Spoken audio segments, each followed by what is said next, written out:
برائے مہربانی ڈاکٹر سعید مکی کے چینل کو سبسکرائب کریں اور بیل آئیکن پہ کلک کریں۔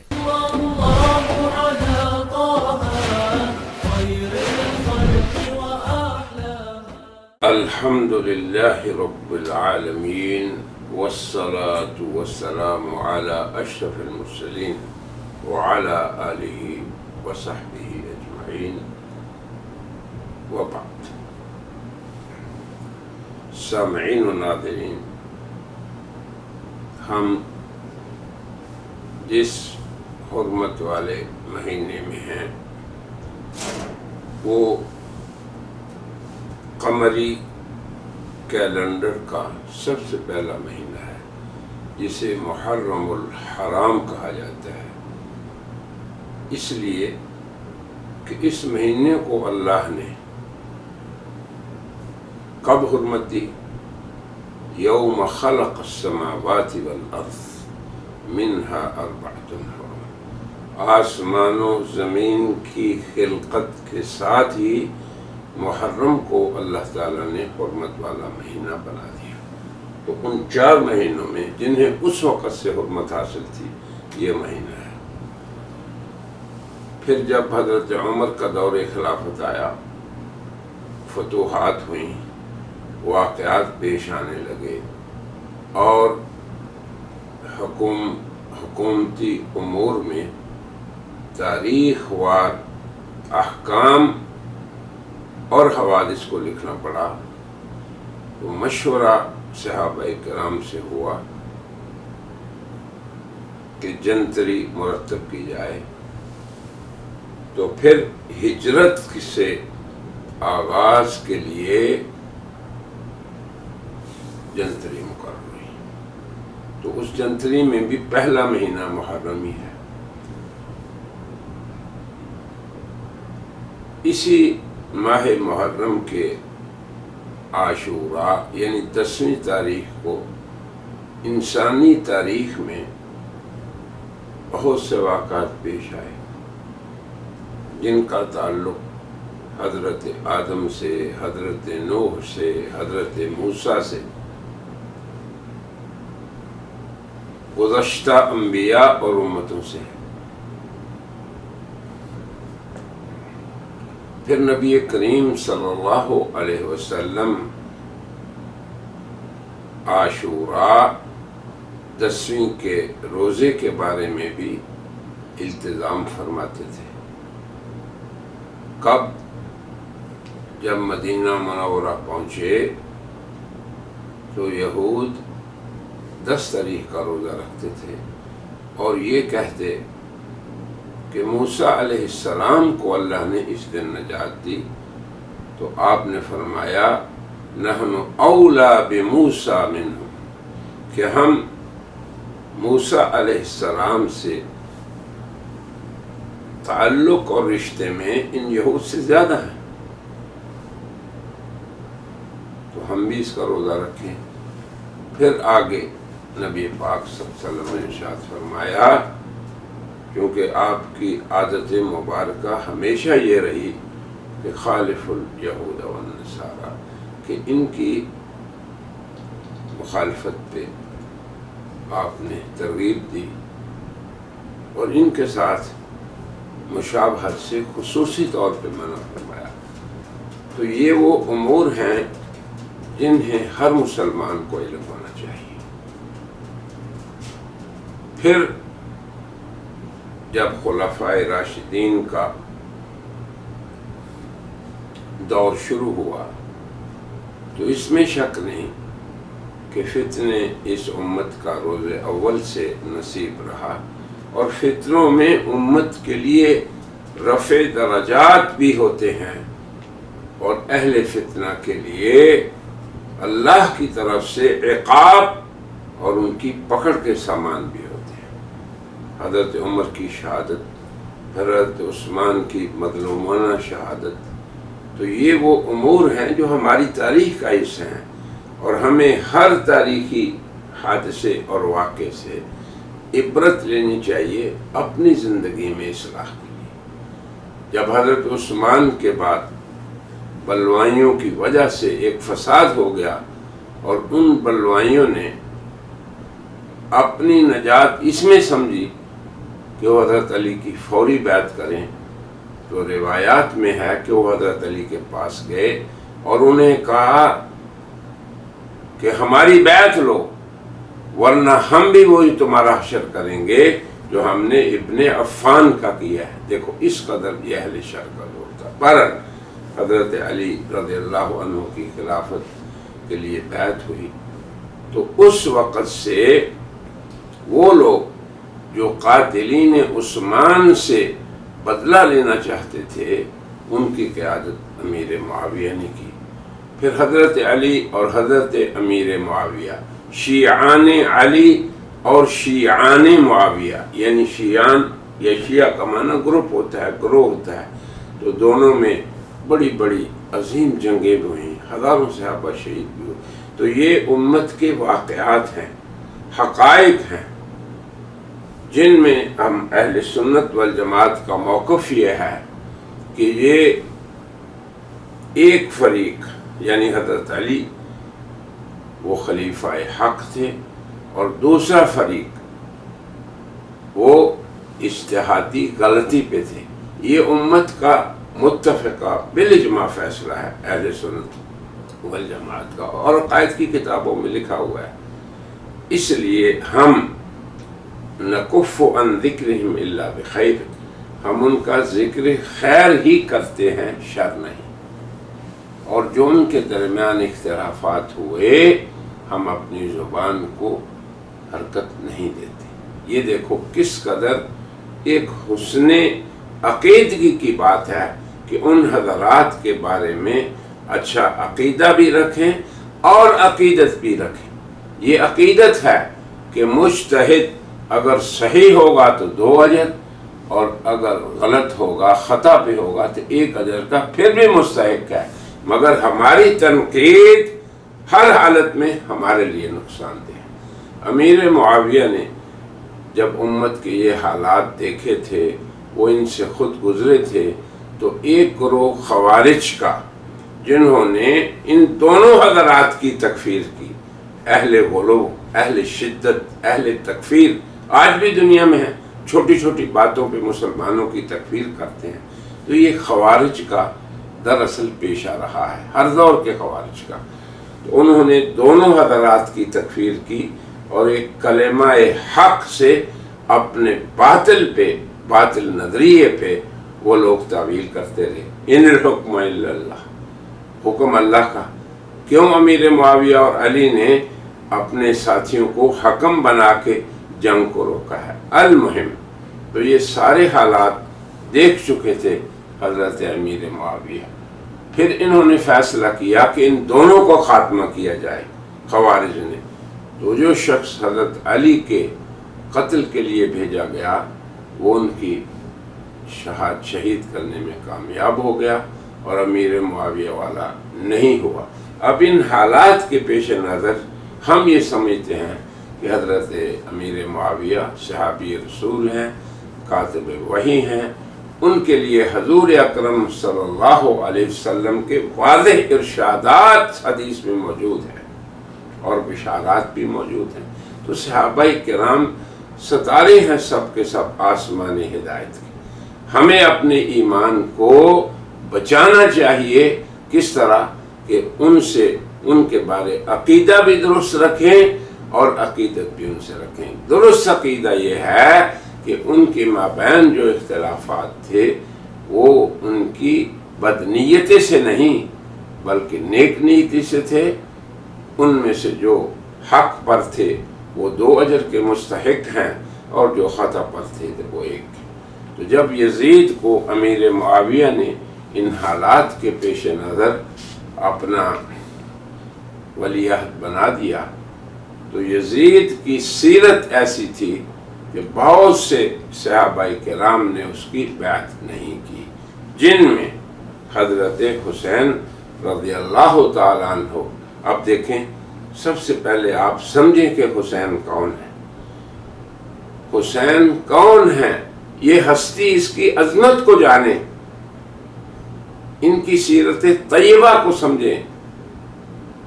جن کے بارے میں سب سے پہلی بات یہ ہے کہ یہ علی المرتضی اسد اللہ الغالب کے فرزند ہیں، یہ فاطمۃ الزہرا سیدۃ النساء اہل الجنت کے شہزادے ہیں، اور یہ حسن کے بھائی ہیں۔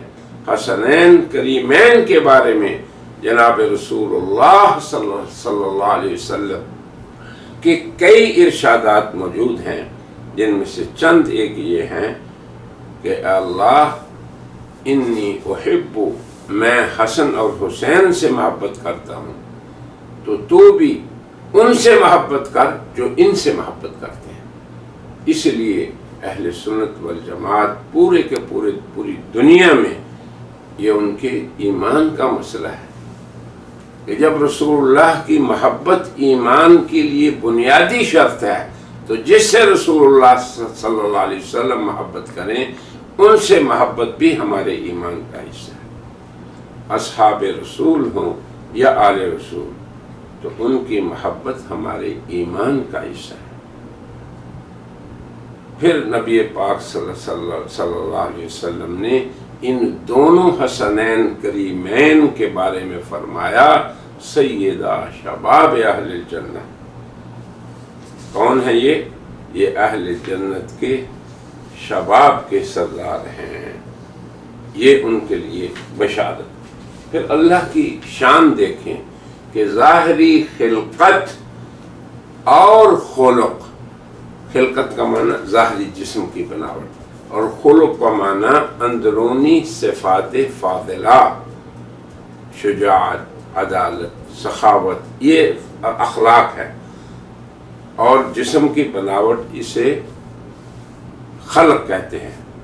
تو اللہ تعالی نے حسنین کریمین کو اپنے عظیم الشان نانا، جو سید المرسلین، خاتم النبیین اور حضرت رحمت للعالمین صلی اللہ علیہ وسلم ہیں، ان دونوں کو ان سے مشابہت دے رکھی تھی۔ روایات میں ہے کہ جسم کے اوپر والے نصف کو حضرت حسن سے مشابہت تھی اور نیچے والے کو حضرت حسین سے۔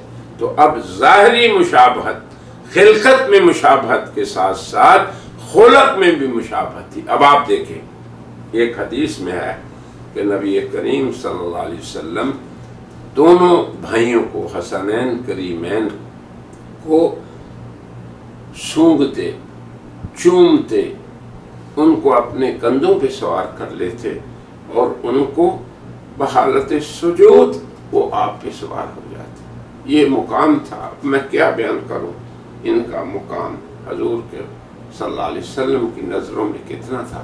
یہ مشہور حدیث ہے جس حضرت عائشہ فرماتی ہیں کہ نبی پاک صلی اللہ علیہ وسلم ایک منقش چادر میں تھے کہ حسنین کریمین آئے، ان کو اپنے چادر میں لے لیا، پھر ان کی والدہ تشریف لائیں، انہیں بھی لے لیا، پھر حضرت علی آئے اور ان کو بھی لے لیا، اور پھر یہ آیت پڑھی، اللہم ہؤلاء اہل بیتی، اے اللہ یہ میرے اہل بیت ہیں، فطہرہم تطہیرا، اے اللہ تو انہیں خوب پاک صاف کر دے۔ تو خوب اللہ کی خبر کے مطابق اور پیغمبر کی دعا کے مطابق یہ خوب صاف ستھرے لوگ تھے۔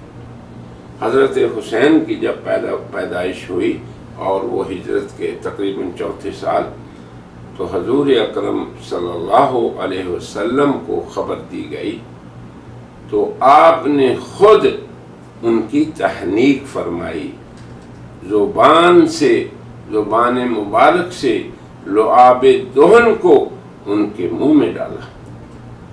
تو حسین کے جسم میں انوار محمدیہ کا عظیم حصہ اللہ تعالیٰ نے انہیں یوں عطا فرمایا۔ اور پھر حضرت حسن کے بارے میں فرمایا، ان ابنی ھذا سید، میرا یہ بیٹا سید ہے۔ اب دیکھیں سیادت کیا ہوتی ہے۔ سیادت، زعامت اور لیڈرشپ یہ نہیں کہ لوگ اپنی دنیاوی مفادات کے لیے حکومت کے پیچھے بھاگے. سیادت یہ ہے جو حضرت حسن نے کیا. کیا ہوا؟ جب حضرت علی رضی اللہ عنہ کی شہادت کے بعد حضرت حسن کی لوگوں نے بیعت فرما لی تو حضرت حسن نے بھی سیدوں والا کام کیا، سیادت والا کام کیا. وہ کیا کہ انہوں نے حضرت امیر معاویہ کے حق میں صلح کر کے ان کی بیعت کر لی. اور فرمایا رسول اللہ نے کہ اللہ میرے اس بیٹے کے ہاتھوں امت کے دو عظیم گروہوں کے درمیان اللہ صلح فرما دیں گے. یہ ہے سیادت اس خاندان کی. تو حضرت حسین رضی اللہ عنہ کی شہادت اس بات کی گواہی ہے کہ خلافت راشدہ میں خلفائے ثلاثہ بالکل برحق تھے، اور اگر وہ حق پہ نہ ہوتے تو میرا والد جو اسد اللہ الغالب ہے، جس کا خون میرے اندر ہے، کبھی بھی خلافت راشدہ کو تسلیم نہ کرتے. جیسے یزید کے بارے میں جب اس نے بیعت طلب کی تو جن لوگوں نے یزید کی حرکات کی وجہ سے اس کو خلافت کا حقدار نہ سمجھا، ان میں سے حضرت حسین پیش تھے. جب بہت اصرار ہوا مکہ مدینے میں، کیونکہ وہاں اقامت تھی، تو آپ مکہ مکرمہ چلے گئے. یہاں بھی کوفیوں نے بہت خطوط لکھے. آپ نے اپنے چچا زاد کو کوفہ بھیجا، جنہوں نے بہت سنی ان کی بیعت کر لی، اور انہوں نے حضرت حسین کو یہ خبر دی کہ یہاں حالات ٹھیک ہیں، مگر ابھی ان کا سفر طے نہیں ہوا تھا کہ ان کی شہادت کی خبر آ گئی. اب جو ساتھی تھے حضرت حسین کے، اور جو رشتہ دار تھے، قریبی تھے، اور اصحاب رسول تھے، حضرت عبداللہ بن عمر، حضرت عبداللہ بن عباس، اور ان کے بھائی محمد ابن حنفیہ، سب نے کہا کہ آپ تشریف نہ لے جائیں. یہ کوفی انہوں نے آپ کے والد کے ساتھ بھی وفا نہیں کی، یہ آپ کے ساتھ بھی وفا نہیں کریں گے. اللہ اکبر. باوجود ان حالات کے یہ ہے شجاعت حسین. انہوں نے کہا کہ میں جس چیز کا عزم کر چکا ہوں، جس ناحق کو میں حق کہنے کو تیار نہیں ہوں، اور وہ لوگ مجھے بار بار کہہ بھی رہے ہیں، تو بہرحال نہ میں بیعت کروں گا، اور میں عازم ہوں، میں ادھر کوفہ کی طرف جا رہا ہوں. اب آپ دیکھیں، راستے میں یزیدی گروہ نے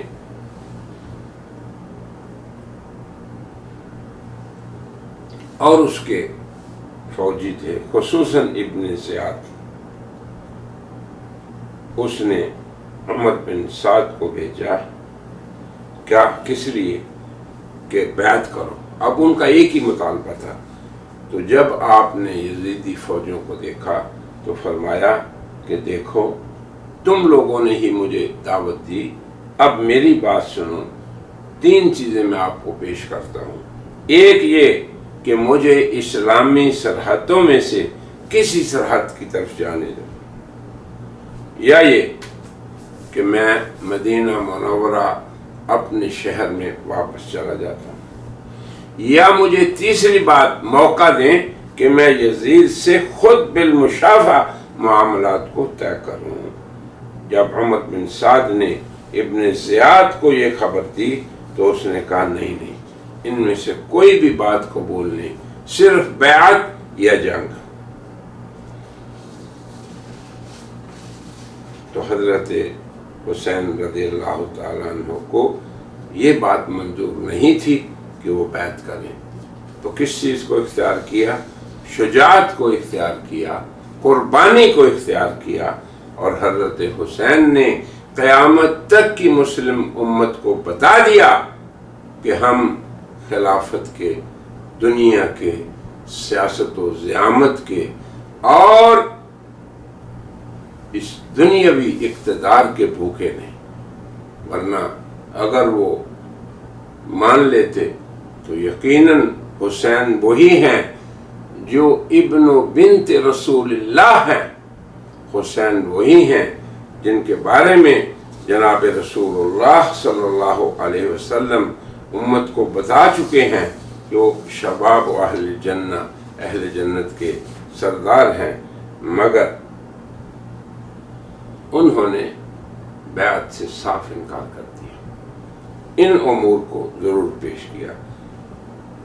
ابن زیاد کی فوجوں نے پھر ان سے جنگ کی اور وہی ہوا جسے آج تک امت نہیں بولی اور قیامت تک نہیں بولے گی۔ انا للہ و انا الیہ راجعون۔ تو حضرت حسین رضی اللہ تعالیٰ عنہ نے کربلا میں قربانی دے کے اسلام کو ہمیشہ کے لیے زندہ کر دیا اور امت مسلمہ کو واضح یہ درس دیا کہ دیکھو یہ ہے نواسہ رسول، یہ ہے سید فاطمۃ الزہرا کا بیٹا، اور یہ ہے اسد اللہ الغالب، جسے نہ دنیا کی حرص ہے نہ لالچ ہے، اور اتنی عظیم قربانی صرف اور صرف امت کو درس عبرت دینے کے لیے پیش کی۔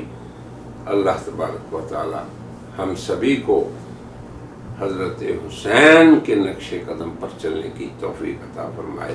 ان کی سیرت میں تو بہت کچھ ہے، لیکن میں اسی پہ اکتفا کرتا ہوں کہ آج مسلمان محرم الحرام کے مہینے میں جن بدعات اور خرافات میں پڑ چکے ہیں، ان کے ذریعے ہم اس حرمت والے مہینے کی بھی بے حرمتی کرتے ہیں۔ جن ایام میں اللہ کے رسول نے روزہ رکھا اور امت کو روزہ رکھنے کی ترغیب دی، ہم ان میں کیا کرتے ہیں؟ اور وہ حسین جو قربانی دے کے شہادت کی موت حاصل کر کے اس مقام کو حاصل کر کے ہمیشہ کے لیے زندہ و تابندہ رہا، ان کا ماتم کرنے کا امت کے پاس کوئی جواز نہیں۔ ہاں، امت پر یہ ضروری ہے کہ ان کی سیرت کو اپنائیں۔ اللہ تبارک و تعالی ہمیں حسین جیسی سیرت اور حسین جیسی شجاعت، حسین جیسی سخاوت اور حسین جیسی قرات اور حسین جیسی نماز اور حسین جیسی سیرت عطا فرمائے۔ رضی اللہ عنہ ورضوا عنہ، یہ ان کا اعزاز اور مقام ہے۔ اللہ تبارک و تعالی سے دعا ہے کہ ہمیں ان تمام بدعات و خرافات کو خیر بات کہنے کی، ہجرت کرنے کی ان سے توفیق عطا فرمائی، تاکہ ہم سچے حسینی بنیں، سچے حسینی بنیں، نہ یہ کہ اعمال میں ہم یزیدی ہوں اور قول اور زبان میں ہم یہ کہیں کہ ہم حسینی ہیں۔ اس نفاق سے اللہ تعالی ہماری حفاظت فرمائے۔ وآخر دعوانا ان الحمدللہ رب العالمین۔ برائے مہربانی ڈاکٹر سعید مکی کے چینل کو سبسکرائب کریں اور بیل آئیکن پہ کلک کریں۔